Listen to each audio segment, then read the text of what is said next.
weekend that only you Friday people get to say.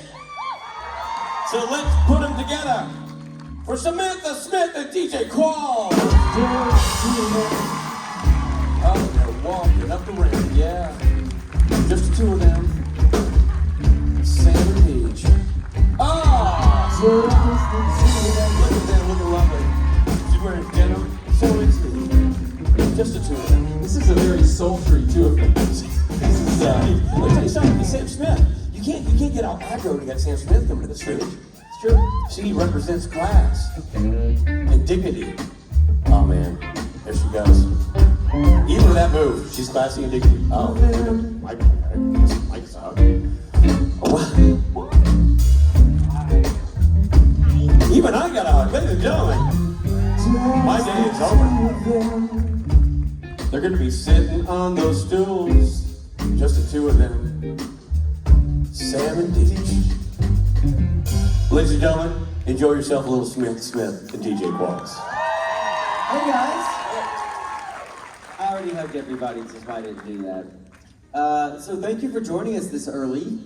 Fridays, I don't know how much you know about what we do here on Fridays, but they're sort of like the getting to know you, welcome everybody, and we finish it out with an amazing night of karaoke, and we always do that. And it's become my favorite part. Sorry. I didn't sleep well last night. Also, you weren't looking. It wasn't your fault. What? It wasn't your fault. You weren't looking. No. But we got there at the end. So Sam and I won't go into this, but Sam and I were just talking backstage. I've started dating again. For all you single people, I'm so sorry. It is hard. It's really terrible. But I met somebody, I was just in New York. Sam and I actually were in New York together. We got an award at the Gay Pride events. Thank you, it was really, really fun. But anyway, I met a very nice guy who I thought was boring, and then I would wreck him because on the first date he talked a lot about his parents' 48-year marriage, and that's what he would like to have, and their 7 golden retrievers. And so I was like, I think I'm a bit of a dirtbag. It was fun to meet you, but I don't think this would work out. And then I met his friend, he's like, no, he's a dirtbag.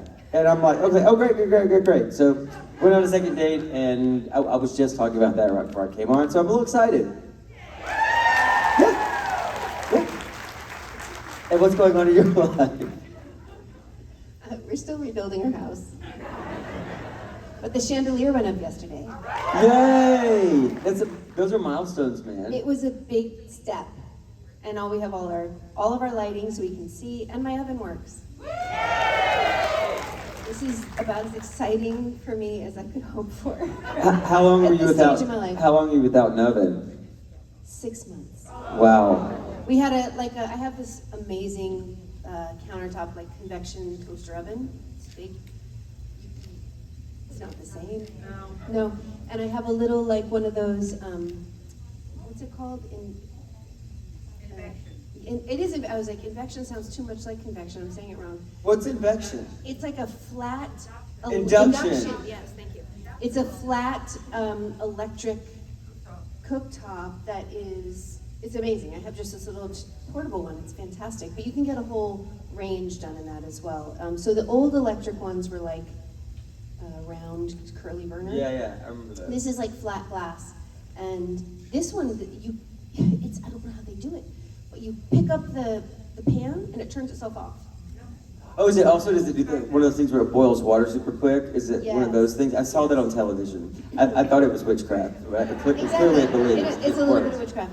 But so we spent like the first 2 weeks like baking in the little oven and cooking on the thing and washing dishes in this bathroom and then I was like, and we will be doing takeout from here on in. Which actually gets really old. Like, I don't care if I do any more takeout for a while. Yeah. Like, you can only have so many pizzas and sandwiches and takeout salads that arrive really sad. And, that's the thing is that the food all my friends like love to do Uber Eats. Everything that you get is destroyed by the time you get there. It's cold and shooken up and you know, they always forget something. And you live in the country? We live in the country, like. It's nice though, right? I love it. I would take a hostage in 2 minutes. I'm not a country person. I grew up on a farm, but you've never lived on a farm, right? Like lived out. No, well, see, here's the thing. Like, it's country. Like, you can't see my neighbors. We have bunnies. I startle the bunnies every morning. We have a bear. How do you startle them? Like, get off my land! No, I startle them by literally opening the door, and they're like, and they take off. We had robins lay eggs in the tree in the front yard, and we had bluebirds laying eggs in the birdhouse in the backyard. Like, I feel like Snow White. But 1 mile down the road to the right, and we have like a CVS and 4 restaurants. Oh, that's awesome. And then 3 miles is into the downtown, where we have, it's like everything. It's like a little town. So it's fake country.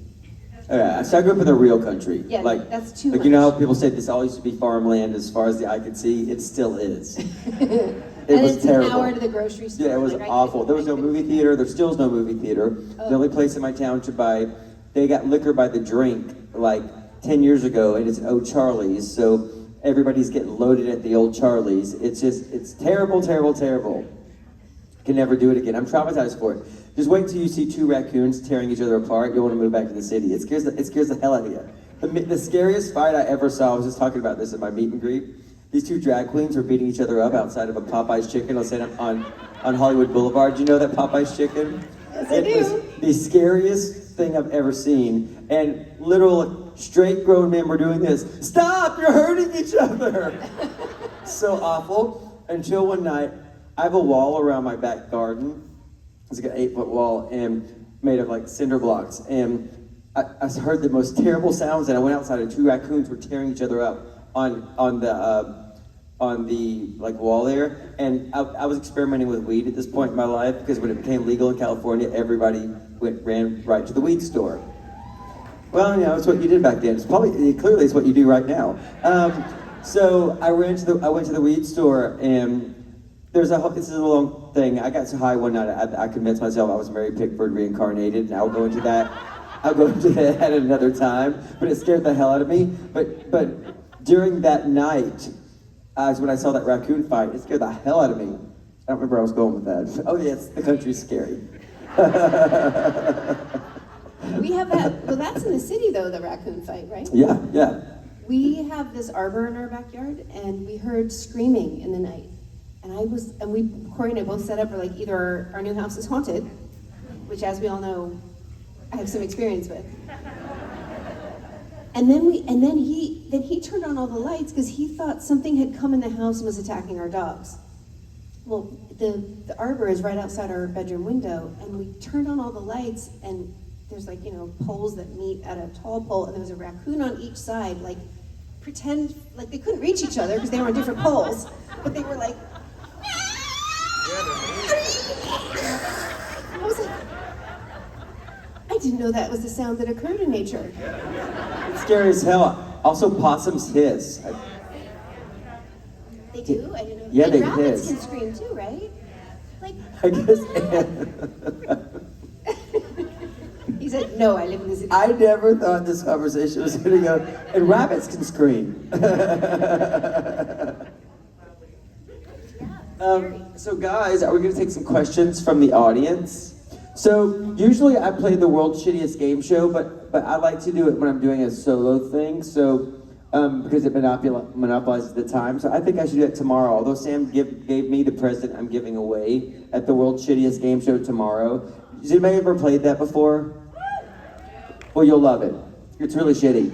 But I thought today Sam and I are really good friends away from the show, and that's one of the things, the beauty of this thing that we have here, is that our show is 15 years long. Our fifth show is 15 years long, and we all don't work together, but we get to know each other, and these are our reunions, and then it spills over into our real lives, and I would imagine it sort of happens with you guys too, regular attendees. You meet people, you like some of them. I know, you don't like the other. And you become friends off the show. So it's a really good experience always to be able to pair with us. And when I got here today, somebody that works with us came up and was like, "Do you see who your panel's with?" And I'm like, "I know." So I'm really, really happy to be here today with Sam, and I'm happy to be here with you guys. Everything he said. And so let's take some questions for the live studio audience. Hello. My name is Irina. Hi, Irina. Hi. I love you both. Thank you so much. We love you. DJ, we discussed this before, but my partner's one of his favorite movies is Road Trip, Uh-huh. and he really loves Kyle Edwards, which is your character. He thinks he's the star of the show. Thank you and so his much. favorite- What's his name? His name is Stephen Hansen. Tell Steven I said hey. I will, thank you. So my question actually has to do with his favorite quote by Kyle, which has to do with some peanut butter and a dog. And it's something that Kyle shares with everyone. And since you mentioned this is a panel where you kind of want to get to know us, we want to get to know you. I want you and Sam to share something that may be surprising or interesting that y'all do that you may not have shared before with the audience. Well, it's certainly not that. So do you know what this quote is? Do you know what this quote is? So my very first movie changed my life profoundly. I auditioned for a one-line part in that movie, wound up getting a lead, and like I was on the Tonight Show for it. Like it was very, very fast. And there's a line on it about rubbing peanut butter on your balls and your dog is involved, and it's not cheating because it's your dog. And every single day of my life, I hear it in some way. People say it to me all the time. Every time I'm out at a bar, somebody rushes up and asks me to say it. And so I'm gonna be an 80, and here's the thing, I was in law before I was an actor and realized that after that movie came out, no one would want me to litigate their divorce, so I was screwed. This had to work. I'm an attorney, so I mean, could you imagine, because also when they're doing jury selection for anything, the judge has to ask any of the jurors if they have any experience with the lawyers. Could you imagine what that would be like? Do you know this guy? Yeah, we know him. It's about a peanut butter dog. Anyway, what We was know the a lot question? about him. I forgot the question. She wants us to share something that is surprising that we haven't shared before. Oh, okay. I feel like I've done so many panels that you guys know everything about me at this point. First timers. Did you know I used to be an avid gamer? I was. My name was Scorches, and I was a really good Halo player. I did not know that. And the weirdest thing, because you know when you play Halo, anyone play like first-person shooters? Yeah, I went This through a is your Halo face. period. The whole time. The minute I got pregnant, I was like I think I was flooded with estrogen, and I just lost that like aggressive. I just didn't make sense. I did not know that about you. I went through a Halo period. Somebody sent me with the Xbox One. Is that the first That's one? now. Okay, so It was just Xbox back then. regular Xbox, Xbox Zero. They sent that to me, and I got the Grand Theft Auto games. Vice City is the best, and this is Miami in the '80s. And then I got Halo, and I remember the exact moment when. So I hate legs, like spider legs and things like that. When those things start popping off, the flood. And I had to take a Klonopin. Like it put me into a bad spot. I had to take anti-anxiety medication to get through it. It was pretty, yeah. Yeah, it's terrible. There were several games I couldn't play. There was a zombie one where the zombies were fast. Couldn't do that. I did every Lara Croft, every Tomb Raider from start to finish. How long did you do this for? Like, I don't know, 6-8 years or something? Wow. Yeah, Actors no, have I a lot of free played. time. You know, we do. We have a lot that's of the other free thing. time. We did, and also, I mean, not only, so then when I got pregnant, I also, I don't know if anyone else, pregnancies are like fingerprints. Like every single one is so different, but there are overlaps. And one of the first things I had for the first trimester is I would be sitting up and just fall asleep. I could not stay awake. So my normal gaming time was late at night.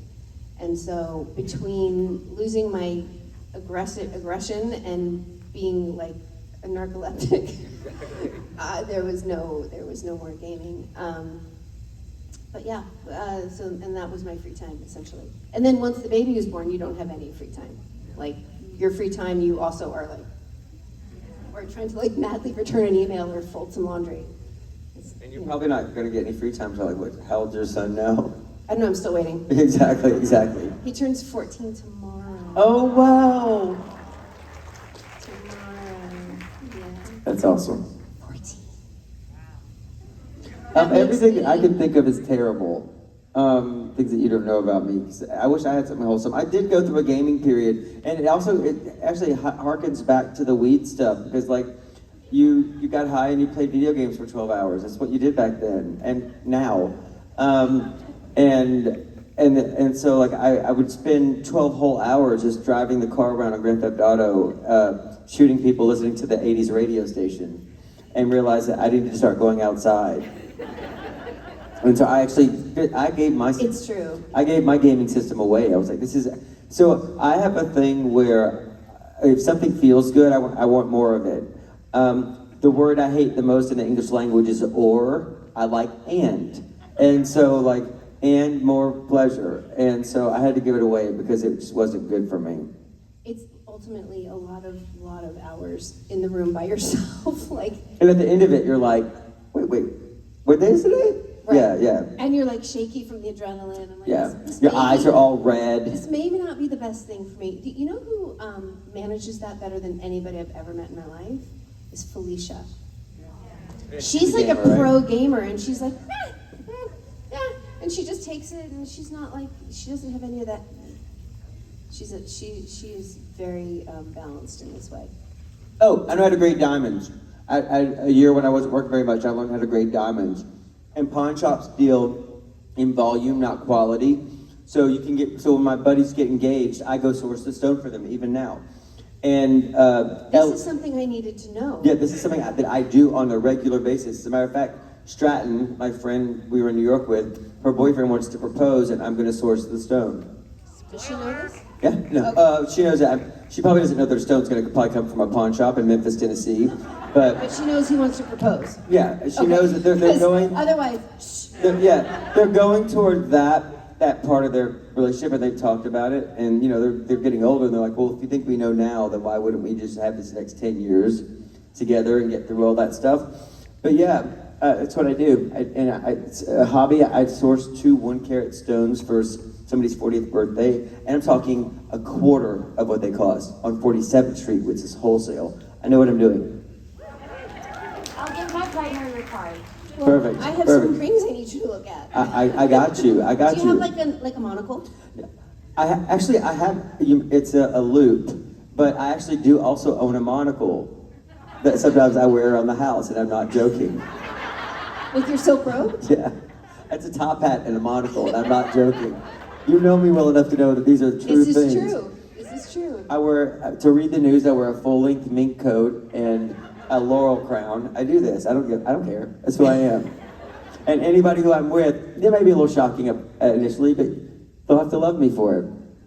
I think how you dress is a form of art. And why not do something that Yeah. is pleasing and fun? If I have to take out the trash, I want to be wearing a full-length mink coat. That's just who I am. Obviously.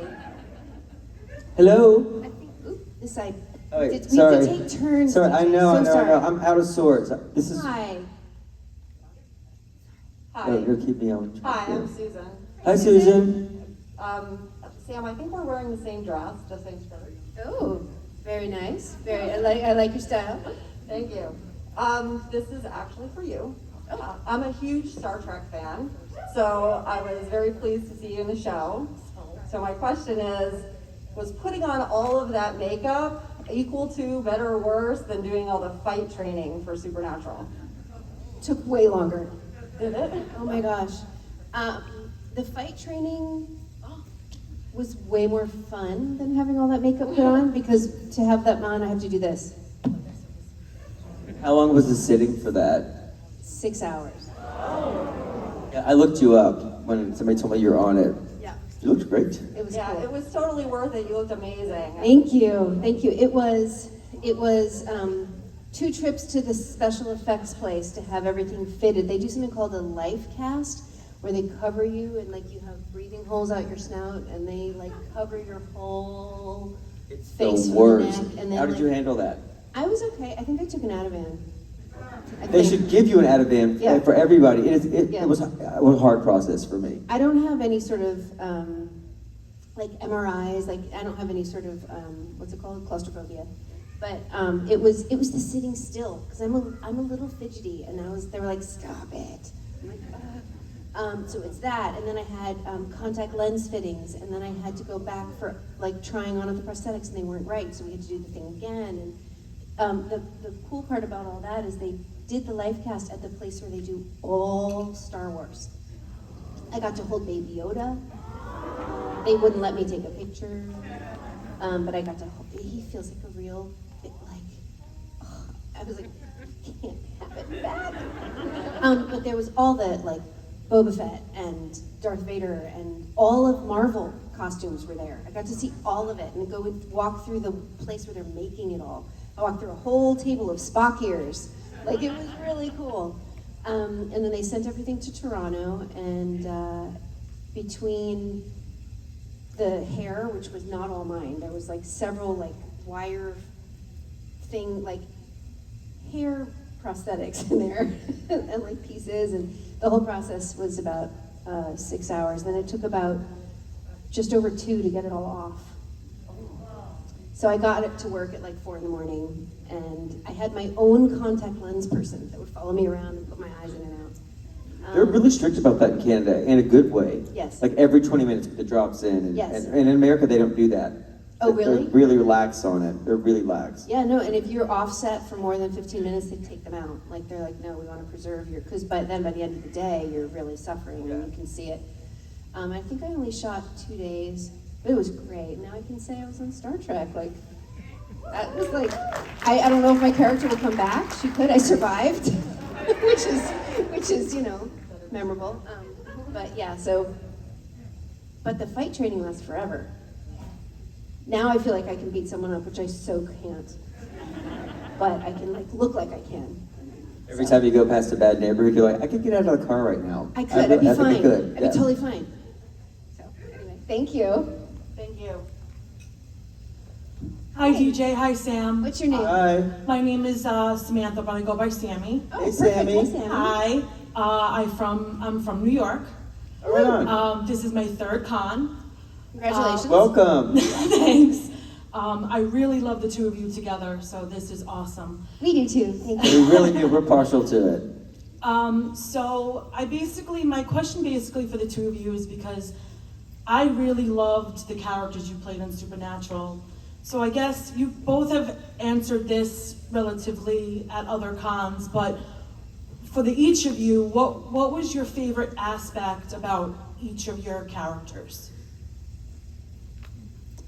About my own or about Garth? Like for you for Mary and for DJ for Garth. That's much easier to answer. We played them. I loved that Mary was both not exactly fearless, but so brave and so unflinching in doing whatever it is she thought was right. Even though people didn't agree or understand or like it, she's like, I have decided that for my moral imperative, this is the right thing and this is what I'm gonna do. And she did it. There was no breaks. And I admired that. For Garth, his patience, he's just such a patient, constant guy, loyal to a fault. And what the cool thing about that is, so as the characters evolve, they write them for you. They get to know you better. And so a lot of Garth, I think, is pretty close to who I am. I'm pretty patient, I am loyal. I will tell you bad stuff about yourself if you step to me, things that you don't want to hear, but as soon as I get angry, I typically go to a sort of like a soft "what happened to you" place. Why you like this? And he and I wear the same underwear, so that's always handy. So yeah, thanks. Thank you guys. Thank you. Hi, over there. Hi, my name is Beatriz. I'm from Hi. Puerto Rico. Hi. This is my first con. Welcome. Woo!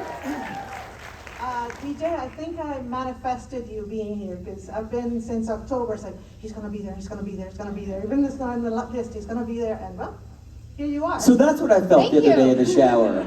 You were manifesting me. I was like, I feel like I'm not alone here. Well, I'm glad you manifested me because I'm happy to be here. So you guys know I wasn't scheduled to be here. Were you scheduled to be here? I think so. See, usually it works the other way around. We went through a series of conventions where I was booked and you kept showing up every time. Right. And now I want to do that back to you. It's only fair. I know, it's only fair. What's your question? Okay, I've been dealing with mental health things all my life, and you guys helped me literally survive a decade of the worst depression possible. I came here to thank you. And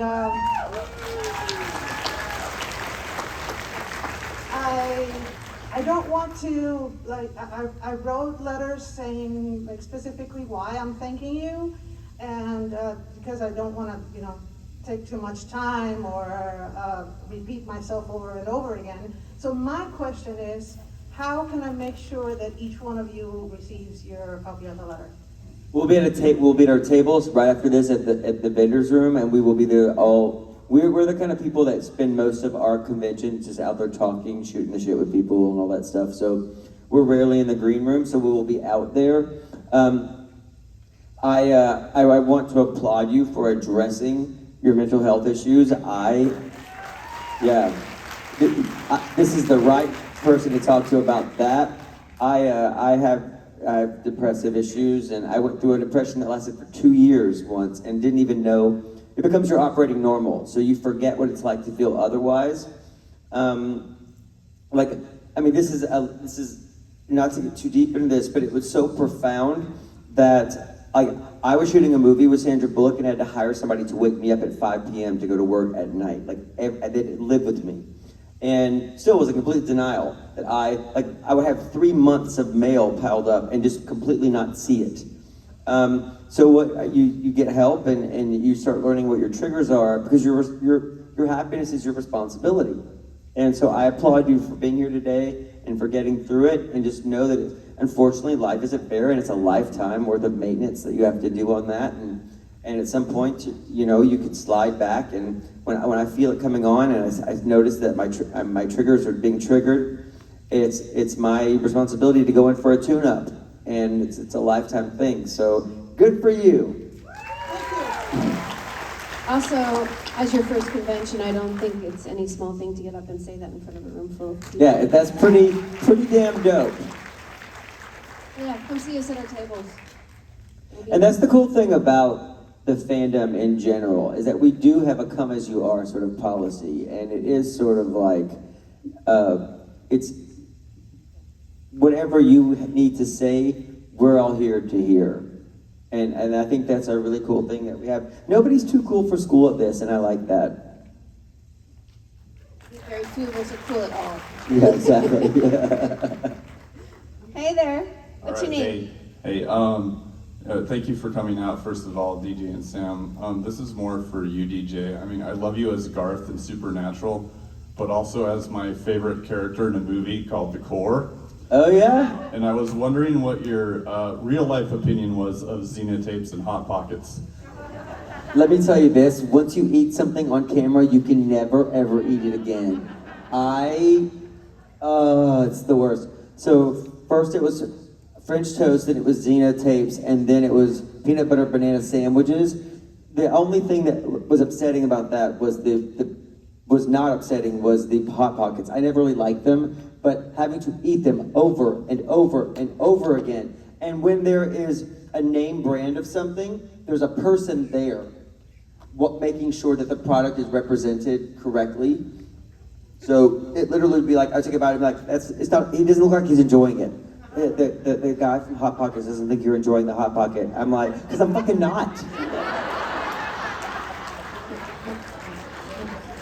So you have to do it over and over and over again. And when the camera's on you, there's no spit bucket. And so then halfway through the filming of like the 19 angles they do of this, eating this Hot Pocket, then you're like, you're gonna have to edit this in a way where you can cut away from me, because I would get, then it'd be like this. So the guy from Hot Pockets think that you look like you're gonna throw up. It's because I am gonna throw up. And it really is like that with food on sets. So now when I ask to eat something, I usually ask to eat something that I only marginally like. The exception of that was Supernatural, because they would, when you have to eat on camera, they would go and buy for you whatever you like to eat. And there's a place called Cactus Club. Canada is the king of the upscale chain. We really don't have them in America in the same way. It's not embarrassing to go there. There's no stigma attached to it, and the food is always good quality. And they're great date nights, right? So they have a sweet chili chicken that I have them turn into. They give me lettuce cups, and I turn them into wraps, and it's what Garth ate every time he was eating. It's what he's eating in the "Oh, Marmaduke, you crazy" scene. I'm eating that chicken. Awesome, thank you. That was a good story. Hey, brother. Hello. Hello, my name's Danielle. This is Danielle. actually my first convention. Woohoo! Welcome. The first convention I have with my mother, actually. I brought her Hi, with Mom. Hi. And I actually thought of her first, the question, actually. But I wanted to ask, this is a question kind of for both of you, just on opinion. The scene where Jack is freaking out and he unfortunately kills Mary's character. My mother and I actually have a fan theory. We wanted to see if you agreed with it. If Garth was there with Mr. Fizzles, do you think Mr. Fizzles could have gotten Jack to calm down? That is hilarious. And a really, really good question. Of course, Mr. Fizzles, he's liquid calm. He actually lives in my nightstand. And here's a little funny story about him that really happened. I had a friend staying with me who was looking for condoms. And I keep Mr. Fizzles and condoms in my sock drawer next to my bed. I do, safety first. And the look on his face when he comes out was like, "What's this?" It's Mr. Fizzles. And I was like, it's not a thing. It's a thing, it's not that kind of thing. So yeah. I tell everything. Panels for me are like truth serum. I just feel like I know I shouldn't be saying this. I know I shouldn't be saying this. I can't stop saying this. Here it comes. It's gonna. All right, there it goes. I mean, but come on. Condoms are bad. Condoms are great, actually. Thank you. Oh, Thank you. And welcome. So you know what's so cool is that as we do these, seeing familiar faces, and then half the people will be brand new. yeah. How many people here, show of hands, are first con? That's a like- lot of people. That's like half. We're gonna live forever. Woo! Probably not outside of an institution, but we are going to live forever. Hey, it counts. That's Exactly. Right, see? And that's not even my line. I had gotten Botox for the first time and was looking in the mirror, and I said out loud to myself, "God, I'm going to live forever." And my boyfriend at the time, on cue, and he was like, "Yeah, probably not outside of an institution." And I was like, "Oh my gosh, you're mean and funny."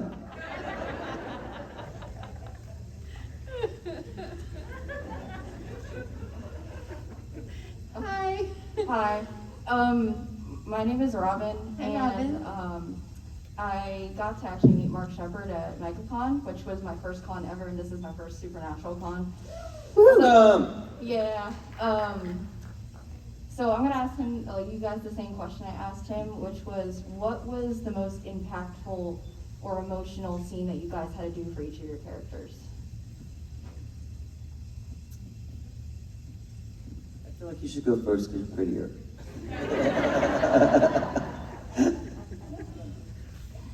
Okay. Let's see. There was so much, right? Mary had some history. Most emotional. Obviously there's a scene where Mary is begging Ketch to kill her. That was hard after being brainwashed. That was, there were some background actors in that scene who had to drag me into the room when I was unconscious. And they were so sweet, and they were just trying to be nice, and I'm sitting there like trying to prepare and stay in the moment, because like, you know, crying like that and being wrecked was like a little bit of a dark place you have to stay in, just, you know it's not real, but you kind of want to just stay there. And they kept coming up to me like, hey, so how long have you been on the show? And where, did you take acting lessons? And where do you live? And I was like, I was like, I'll be right back. And I went and I hid behind the grip cart. Like I sat on the apple box behind like this cart full of like generators and stuff. I was like, ooh. So that was really challenging for me. But there were so many like poignant moments. There's a scene where in the episode where Dean is like doing his goodbye tour before he puts himself in a box at the bottom of the ocean. And we had to have a conversation about like what it was like for him while I was gone. There was a scene where I have to apologize for being such like an absent mother. This was right after I shot Ketch in the face, which I will reference as often as possible.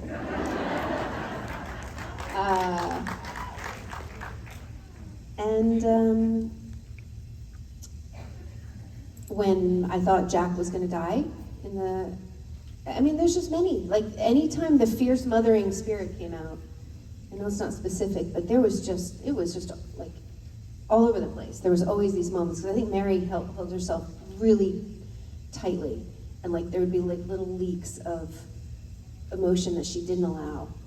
So it was right under the surface all the time. So there you go, very non-specific.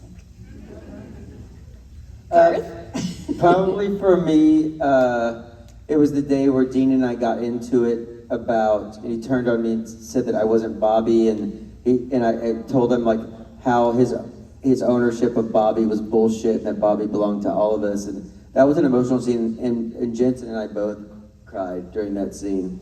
And then my character got such a gorgeous send-off on this show. And the hero's journey. Thanks, guys. It was so beautifully written. That I actually said my goodbyes, and happened to be the last scene that they were shooting. That was that day. I'm saying my goodbyes to them and hugging them both, and they leave. And I was like, and it was the last Garth hug that was going to be given on the show, and that became a thing. And so hugging them both for the last time, that was emotional, but here's how it was wrecked. Like, the last scene that we shot was me and Bess dancing in a window for like 3 hours, so uncomfortably, just like this, just going, these motherfuckers, you need to hurry up, say your lines, turning like this. We danced in that window forever, just wrecked it. Because that kind of stuff, the thing is, any sort of intimacy like that it's hard enough, but like, I didn't know her that well. I mean, I was married to her, but I didn't know her that well. Sitting there holding her hands and just dancing back and forth. And there was no choreography, so it was just bad. I'm gonna kill these people, hurry up. And then having to make eye contact and laugh.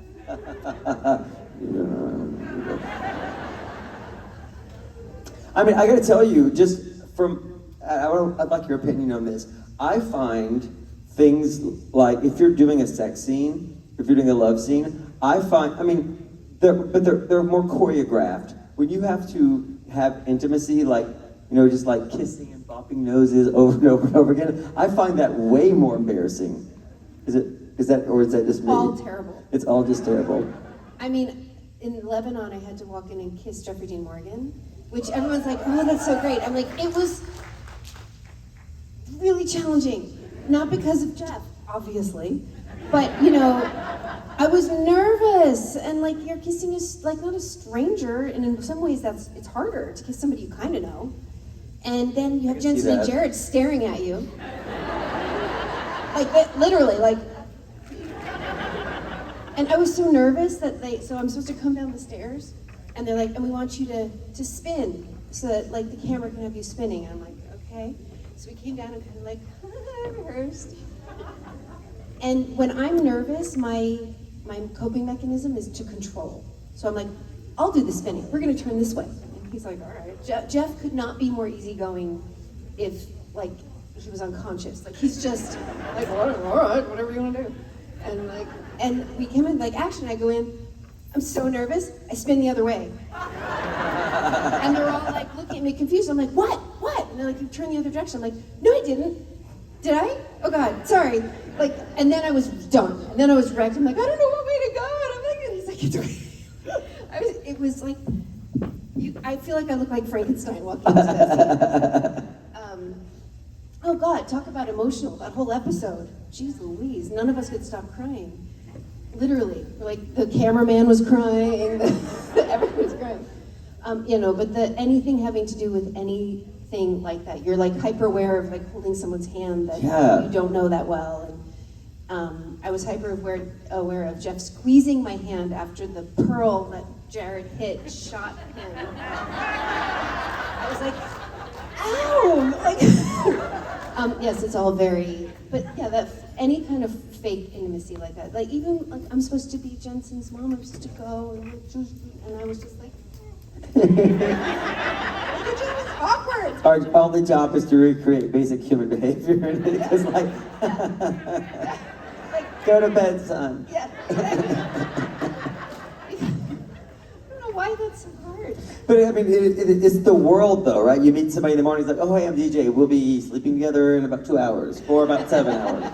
Nice to meet you. They do that to us, by the way. So if you have, like, anytime I was a guest star in anything, in movies, whatever, if you have love scenes or anything super intimate, they make you do it the first couple days because they don't want to give you time to not like each other. That's the reason I've always been given, like, because it gets more awkward the more you know somebody.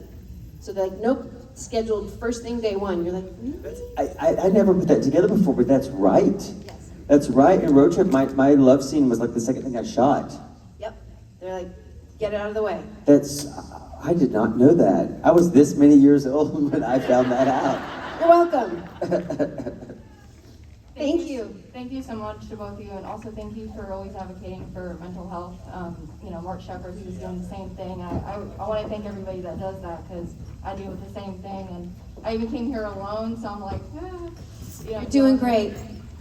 Yeah. You're doing great. Yeah. I mean, that's the thing, and I know maybe it's cliche, but if you had something wrong with your heart, or your ankle, or, your eye, you get treatment, and you don't have to tell everybody, but it's not a secret, and there's no shame in it. Yeah. But if you have anything, any mental illness, I mean, I grew up with anxiety. I still have anxiety.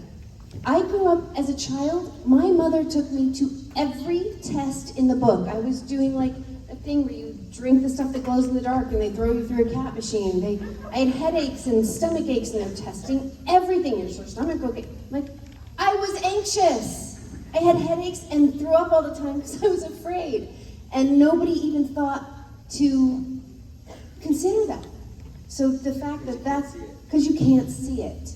So, I mean, you can't see a heart issue, but somehow you're like, I was born with a heart thing, like I'm on medication, and you don't judge it, you just, sometimes you wish you didn't have it, but you just deal with it and it's not a problem. And why having your brain born with the wrong amount of chemicals or it's wired differently than would make it easier for you necessarily is nothing to be ashamed of.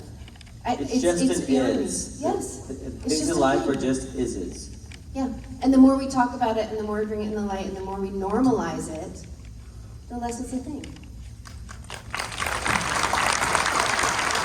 Well said.